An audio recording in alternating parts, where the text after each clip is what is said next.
Hey, folks.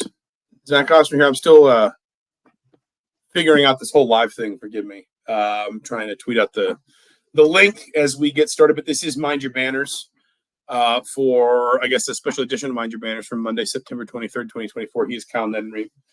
We're going to let it rip. Are you ready, Kyle? We're letting it.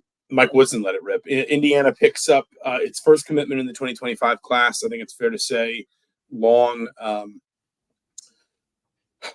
sort of anticipated. This has been, in some ways, the first class it's felt like Mike Woodson and his staff have really, really focused in state, and it's kind of an understandable class to do that. You know, Trent Sisley, Braylon Mullins, Jalen Harrelson, all top 100 prospects. And now Sisley is the first one to commit, and it is to Indiana. I think, you know, other schools that seem to be sort of mentioned prominently in his recruitment by the end would have been Purdue, obviously, plus maybe Michigan State, maybe Notre Dame. But Sisley winds up committing to IU after his official visit this weekend. And I guess the first question for you, Kyle, is just, I know you've seen, I'm guessing a lot of people listening to this will have seen Sisley, but I know you've seen a lot of him in a lot of different settings. You've watched him develop. He was a prospect that was, you know, kind of on the wider recruiting radar from very early in his career. How have you seen him just kind of develop maybe especially these last couple years as he has sort of matured into a high major prospect and obviously now playing his final season of prep ball down at Montverde? Yeah, I actually had a chance to, to see Trent even, I think it was right before his freshman year of high school. I went down and spent some time with him and his family, and kind of knowing even at that time, you know, that he could be a guy that was going to be this type of player, you know. And I think at that time, people were projecting him as that, you know, a potential IU commit or recruit anyway, and a guy obviously from Southern Indiana with a lot of interest in IU growing up and whatnot. So you always kind of think of him as that, you know, that potential, Indiana recruit when it comes down to it. So I think it's a credit to him. He's kind of lived up to the promise in a lot of ways. And, you know, playing for, I know he took some, you know, having talked to him this summer when he made the decision to go to Montverde. I mean, it was something that, you know, he heard some negativity about it and whatnot. I wrote a little bit about that today, you know, in the takeaways from his commitment. But, you know, I think in his estimation, this is going to make him a better player. Whether he's right or wrong about that, you know, I don't know that we'll know that, maybe ever, you know, because you can't really compare it against something that doesn't happen, which is him staying at Heritage Hills. But the bottom line is I think he wanted to better himself against better players, and he felt like that was the best way to do it. I would say as a player, you know, his versatility, I mean, it sounds like a generic word, I guess, but that is really kind of what stands out, I think, about him is, you know, he's a wing who can, you know, he can post up. He's probably not going to post up a lot at the college level, but he can play inside. He can, you know, he can face up. He can shoot the three effectively. Maybe not known as a three-point shooter as much as a guy like a Mullins or whatnot, but he can knock him down. He's an athletic guy who can guard multiple spots, which is, I think, just as important on the next level.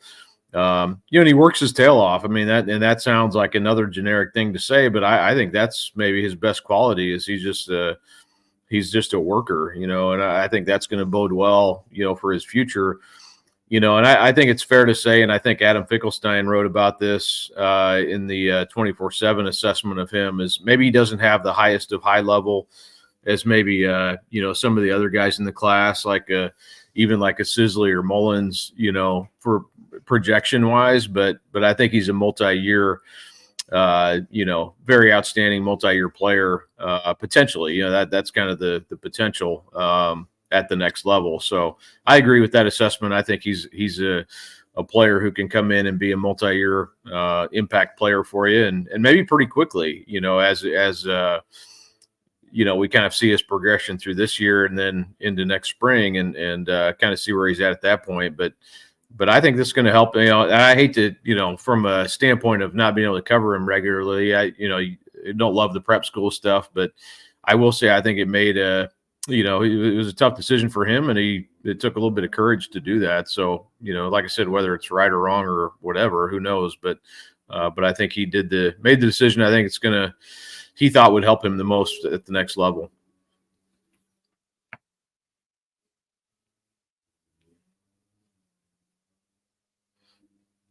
Zach, you're muted.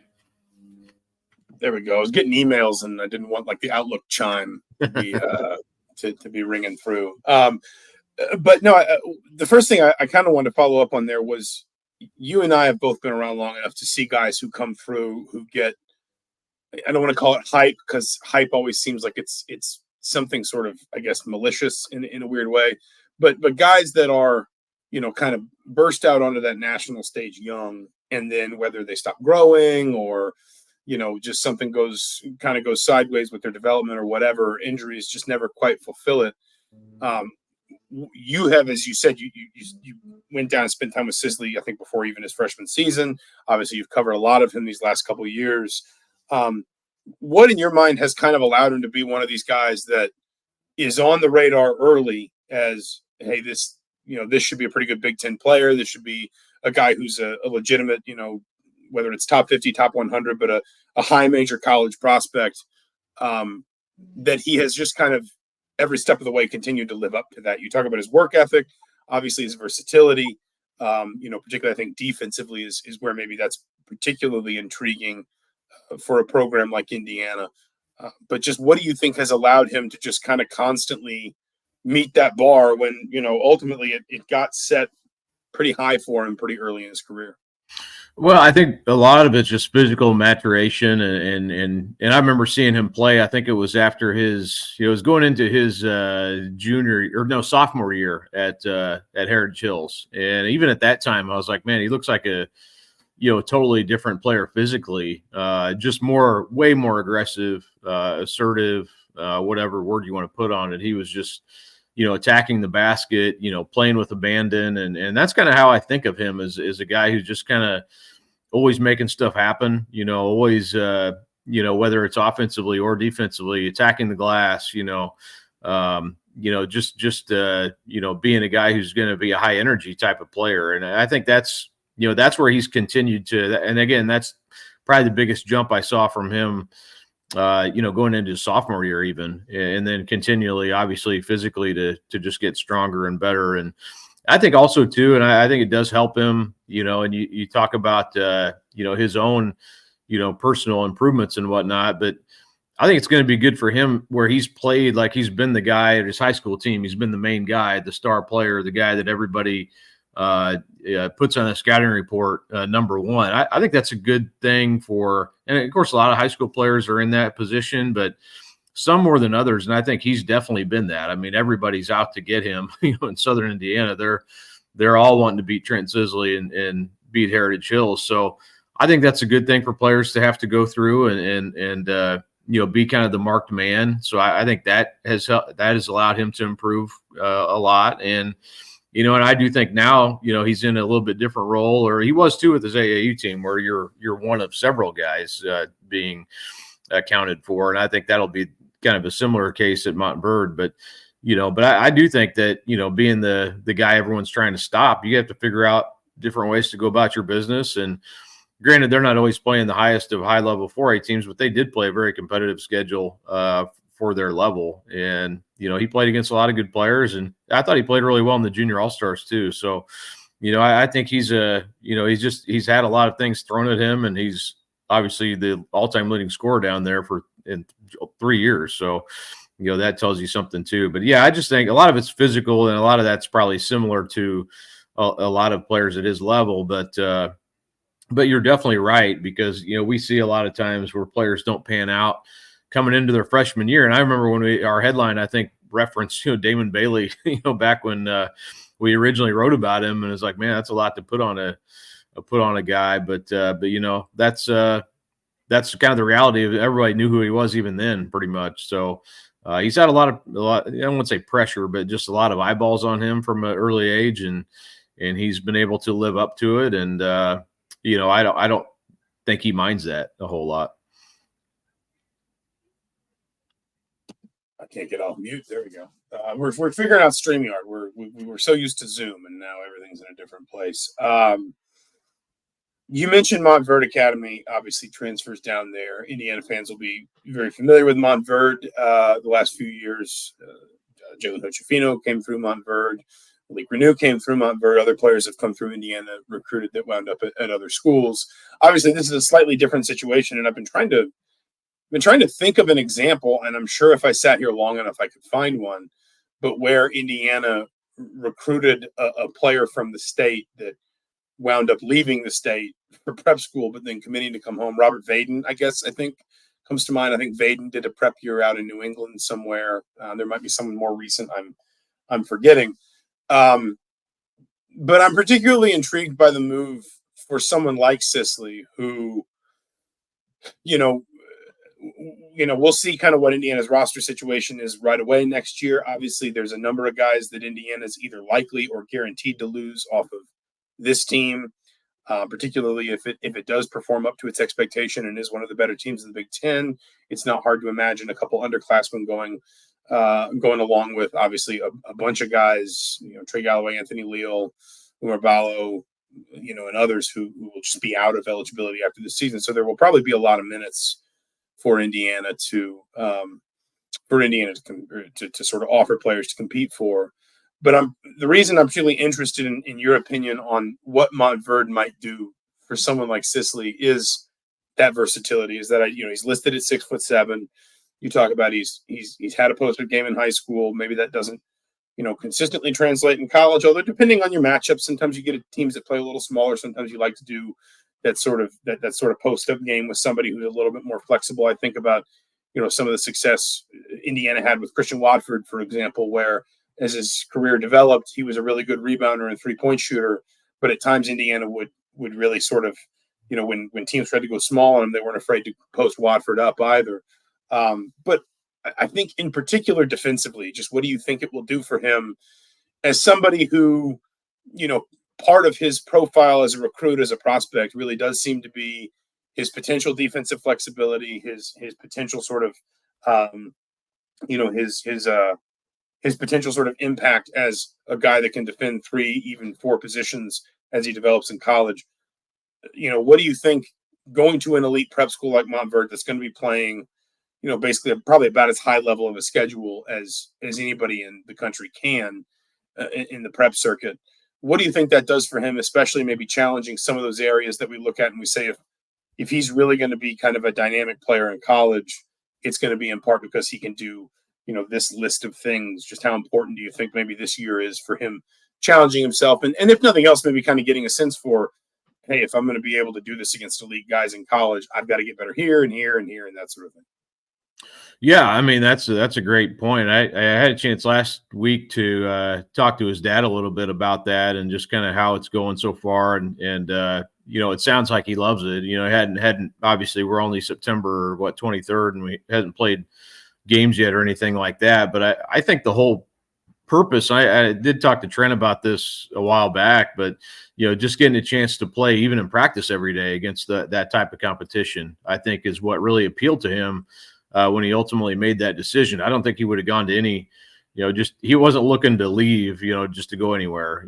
This was sort of the, they won the Geico National Tournament last year, just loaded with talent, and again will be one of those top. Actually, it's not Geico, is it? Chipotle now, I believe it is, but whatever the case is. But they won the national tournament, and so he's going to be playing against the best competition, not only in games but practice. So I think that's where he's really that's what appealed to him, and I think again, he's going to play against guys who are going to challenge him, laterally, challenge him, around the basket. And I think that's kind of the hope for him, is that, okay, I'm going to see all this. It's going to make me kind of rise to another level of competition that's going to allow me to be able to play next year. And I think that's the biggest thing, is just like, what's the best path to get me ready to play as a freshman at IU, which it turned out to be IU. So,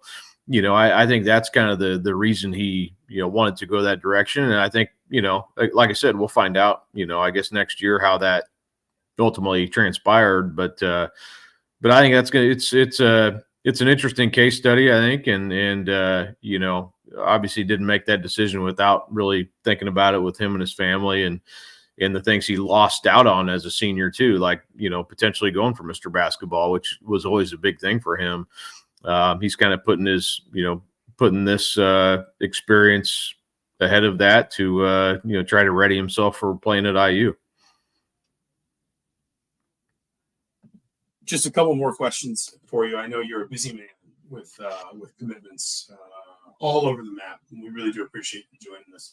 The first one is, and I guess I just want your opinion as much as anything else, but I wrote about this, kind of at some point, kind of midsummer, and I wrote about it again today with Sisley's commitment. This sort of what turned out to be a mistaken perception that when Mike Woodson was hired, he would just sort of recruit the state and nothing else. There was just this sort of assumption that if Indiana was sort of running home to its roots, to an alumnus, that he would be, really taken by the idea of prioritizing players in state. He himself obviously is an Indianapolis native. But Trent Sisley is the first commitment that Mike Woodson offered, recruited, and committed, and then will eventually sign. The only other in-state player he signed out of high school, because he's signed a couple, 3 transfers, but the only other in-state player Indiana has signed out of high school in Woodson's tenure is C.J. Gunn, who obviously committed to the previous staff, and then Woodson, sort of recommitted him, or whatever term you want to use. Gunn honored the commitment through the coaching change. I'm just curious, for your perspective as somebody who obviously, Indiana, just like Purdue, just like some others, is always going to cast kind of a long shadow in prep basketball in this state in terms of its influence, and IU fans wanting to see local players on the roster and sort of homegrown players, if you want to call it that, involved at the highest level, whether it's long-term history or even just the recent history of somebody like Trace Jackson Davis or Trey Galloway. We saw a lot of those guys from the 2013 team in Bloomington this weekend because Victor Oladipo was inducted into the IU Hall of Fame. Just what's been your perception of, or maybe your opinion, I'm not sure, take it kind of whatever direction you want, but just the fact that it hasn't really been seemingly until this class that Indiana has really kind of tried to dig its hands in state. There have been maybe a handful of isolated recruitments. Indiana was involved with Xavier Booker, and there have been a couple others here and there, but it has not necessarily felt like recruiting the state was, sort of an overemphasized priority. I think the way I put it was Mike Woodson has just kind of gone where the talent was, and this time around, in his mind, the talent was in his backyards. Trent Sisley, Braylon Mullins, Jalen Harrelson, etc. What is from your side as constantly looking at things sort of more through the prep lens, what's it been like to kind of maybe watch an IU coach that a lot of people assumed was just going to sort of live and die with in-state recruiting to some extent, be, I think it's fair to say, quite a bit more selective than he was expected to be? Yeah, it's something I am asked about, and I'd be curious to hear your thoughts on it too. We've probably talked about this before. Kind of the I don't even know what the word is, sort of the perception, I guess, of how much it matters and how much it really does matter is always kind of fascinating to me. Because I think the Tom Green era was, and we don't have to relitigate all of that necessarily, but just sort of that era was sort of, revolved somewhat around in-state recruiting and people's perception of, man, you missed out on this guy and this guy. And there was all these reasons for each one of them, and it wasn't all one thing. It wasn't all even on Tom Green, really, but some of that perception, when things started going awry or not going the way people thought they should, I think the perception of that, kind of led to, people feeling some way about it. Like, why are we letting, other schools come in like Michigan State or, even the in-state battles against Purdue to an extent. And Purdue really, and the curiosity with this one for me is that Purdue has really kind of had their way with really the guys that they've gone after. They've been able to get in early and get them. And I think that's been really a big thing for them. In state wise, they've really dominated here lately. Even, some guys, obviously IU didn't go after either. Like Braden Smith, it never really got to that point where anyone else was, it started to get there, but Purdue kind of got in and got a commitment before much else happened. But yeah, I mean, I would say, this class is really one you wanted to be in on, whether you're talking about, and all the in-state schools were involved with a lot of these guys, with Mullins, with Harrelson, with Brady Kaler, with Trent Sisley, Stink Robinson's going to Butler, from Lawrence North. So, Butler's been, so it's been sorry to cut across you. Is this, do you think, the deepest class the state's had since like maybe, I don't know, 17? I'm not trying to pick on other classes, but I mean, does it have that kind of feel in your mind of, just like almost like top to bottom, that both the strength of the top, but also the depth? Yeah, I'd say it's one of the most deepest classes I've covered in my time. 2012 definitely comes to mind as one that was very, very deep, and 17 was a really good one too. Had this summer talked to some guys from that 17 class, and they, obviously your own class, you're always going to back. But yeah, I'd say this one, and I think most people agree, especially the fact that a lot of these guys have stayed at that top 100 level, and even you've had some others come in there like Brady Kaler, who's now a top 100 player. So that class has just been really good. But yeah, I think it's going back to the original point. I think, ultimately we won't know how much it ultimately yields until Trent Sisley's done, and then we can kind of decide. But it certainly matters. We saw with Romeo Langford, going back to his commitment and how big of a deal that was. I think you were there too. I mean, we were down for the commitment ceremony, and it was just a huge thing at that time. And that one was a little bit different, but yeah, I mean, there's definitely an element of like, we need to keep our guys at IU, that there's that sentiment, but also, maybe when you're not winning as much, it becomes more of a bigger factor than it actually is. You're not going to get everybody. I mean, that's always, I think, sort of a misnomer, is that you're not going to keep everybody at home. Purdue's going to get some, there's some are going to leave. Michigan State basically operates somewhat like an in-state school. They come in a lot. Other schools obviously do too. So it's hard. I mean, you're not going to get everybody, but I do think, when you got guys you've been recruiting for this long, like Trent Sisley, and you're able to get them, that's a big deal. It's a big win. It's something in your column. You can say, hey, this is what we're doing to keep. We believe in recruiting our home state, and this is evidence of it. And I do think from that standpoint, it definitely matters. And like I said, we'll find out how much on the court it matters. And I think it will. I believe Sisley is going to be a really good player. But I do, yeah, from a momentum and, pride standpoint, it's hard to, quantify all that, but I think it does matter. The last thing I'll ask, I'm not going to ask you for a prediction, but I know people would not want me to let you out of here without obviously at least touching on the other two in-state recruitments that Indiana is still heavily involved in. Jalen Harrelson, who by all accounts is probably, moving toward some kind of resolution sooner rather than later. I think there's sort of differing, information or rumors on when and how exactly that might be, but that's certainly the feel. And then I know you reported that Braylon Mullins, who was on campus with Trent Sisley, obviously is a AAU teammate, another top 100 recruit, in some places a 5-star recruit in the 2025 class, will be trimming his list soon. I think he's still got a visit on the schedule to Kentucky, but generally speaking, there is a feeling that in his own process, Mullins might start at least sort of, working his way toward whatever he wants the conclusion to look like, however he wants the timeline essentially of his decision to kind of play out. To what extent, if any, like I said, I'm not going to ask you to predict where those guys are going, but to what extent, if any, do you think a development like this could affect either of those players? I think Sisley and Harrelson have known each other for a long time. Obviously, Mullins and Sisley played AAU basketball together in Indiana Elite. I don't think anybody's ever used the words package deal in any, remotely conceivable sense.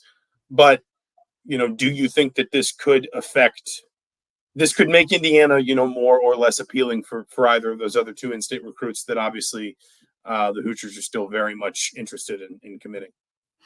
Yeah, I mean, I and Braylon was there. Obviously, you may have mentioned that already, but was there also this weekend for his official visit. Yeah, and I think that's from last I have checked in. He's planning to cut it. It's not. I don't think any huge surprise. That he's cutting it down to probably going to be 5, but could be even shorter than that even. And I use squarely in that mix for Braylon Mullins. And I think it only helps that they just got a visit from him. Those visits normally yield pretty good results of it. It's interesting over the years. You don't hear of many bad visits, but there are some. There are some memorable ones that I've heard about, and sometimes that does happen. But yeah, Harrelson seems to be, last I've heard was really kind of honing in on, deciding something, in a pretty short amount of time. Mullins could be a little bit, a little bit longer than that. I think, but not too long. I don't think it's going to go up until, I think originally he was kind of going to wait till, right around signing day. It's not going to be that. It doesn't sound like. I think it'll be earlier than that. But yeah, I mean, I think IU definitely is in the mix with some others for both those guys. I think Jalen, he had a visit a couple weeks ago to Notre Dame, an official visit. And then he canceled. He was originally going to go to Purdue this weekend, ended up canceling that visit. I don't know that, that was probably going to happen probably anyway, but and then canceled Missouri and Kansas. So, he's kind of getting close, and Braylon is getting closer, I would say. So, it's we're coming down to the wire. It's exciting. I think it's really exciting, probably for IU fans, probably for, a lot of the fans who are, kind of, maybe it's more exciting for those fans than it is these kids, to a certain extent. But, yeah, we're getting there, and where it all shakes out, it will be interesting. It'll be fun to see where they end up going and how all of it fits together. They all have really vastly, even though they're kind of all the same, maybe roughly the same size, they're all vastly different players, which is fun.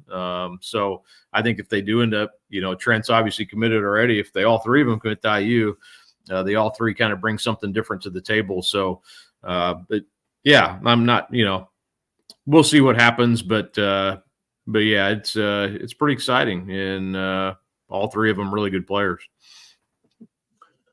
We'll leave it there. I've already kept Kyle 7.5 minutes longer than I told him I would. But this has been a lot of fun and hopefully interesting for all of you who either watched or listened live, or will listen on the podcast or watch on my YouTube channel or the IndyStar YouTube channel. We are nothing if not multimedia at Mind Your Banners in this year of our Lord 2024. He's Kyle Neddenriep, Preps Insider, Indianapolis Star. I'm Zach Osterman, IU Insider, Indianapolis Star. This has been Mind Your Banners, a Mind Your Banners special. Trent Sisley commits. You can go to IndyStar.com/sports for more on that. Kyle's got a piece there. I've got a piece there. And as Kyle just talked about, there may well be more that develops as the fall carries on from a recruiting standpoint for Indiana in state. Thank you so much for listening. We will talk to you soon.